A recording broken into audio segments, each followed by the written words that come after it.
On nous dit que Dieu a dit, un petit parole sur la paracha aujourd'hui, on dit que Dieu a dit à Avram, à l'époque il s'appelle encore qu'Avram, pas encore Avraham, il n'a pas encore le hé, c'est dans cette paracha qu'il vient le recevoir, et il dit, Lech lecha, va-t'en vers la terre, Asher ar eka, que je te montrerai.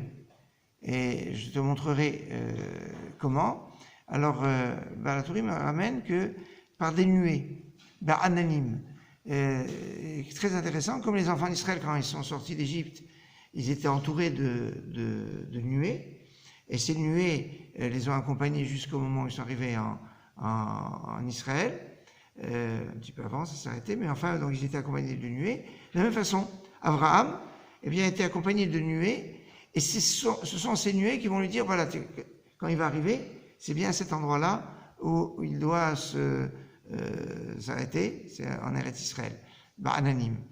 Alors, et le Baal HaTurim fait remarquer que Ba'ananim, par des nuées, c'est la même valeur numérique que Ar Eka, que je te montrerai.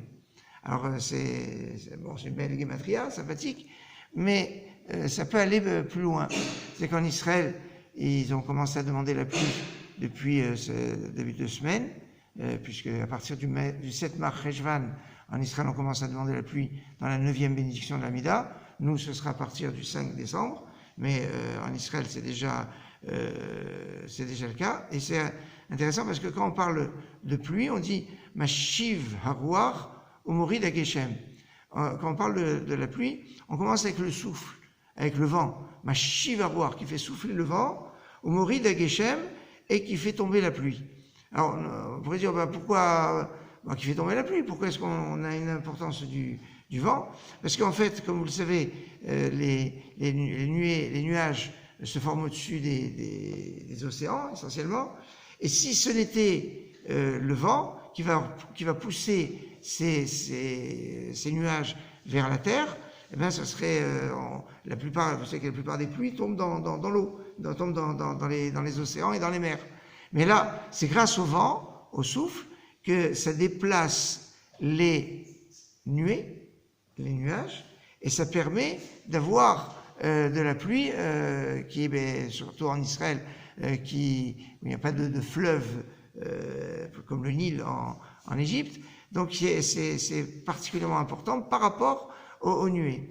Alors c'est quelque chose quand même de remarquable parce que on aurait pu poser la question, mais pourquoi Abraham? Il s'appelle d'abord Abraham, et après on lui a changé en Avraham.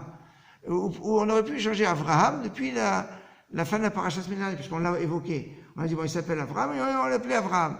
Pourquoi il s'appelle toujours Avram dans l'Ech Lecha? Parce que si vous prenez Avram, ça s'écrit Aleph, Bet, Resh, Mem. Aleph, c'est 1, Bet, c'est 2, ça fait 3. Resh, c'est 200, et Mem, c'est 40. Ça fait 243. Et 243, qu'est-ce que Dieu dit à Abraham? L'Ech Lecha, va-t'en. L'Ech Lecha, ça fait Lamed, c'est 30, Kaf, c'est 20, donc ça fait 30 et 20, ça fait 50, et l'Ech Lecha, il y a marqué 2 fois l'Ech, donc ça veut dire 100.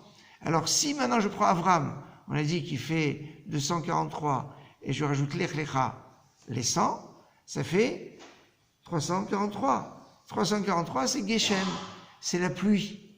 Et alors donc la pluie, elle a besoin d'être déplacée par le vent, comprenez, par le rouar, par le souffle, un petit peu par ce qui va faire mouvoir Abraham, c'est la parole d'Hachem, c'est la spiritualité. Et ça, on retrouve donc finalement chez Abraham, qui est poussé qui est accompagné par les ananim, par les nuées, eh bien, son déplacement on va dire, de Haran en Eretz Israël, et avec ce lien avec la pluie.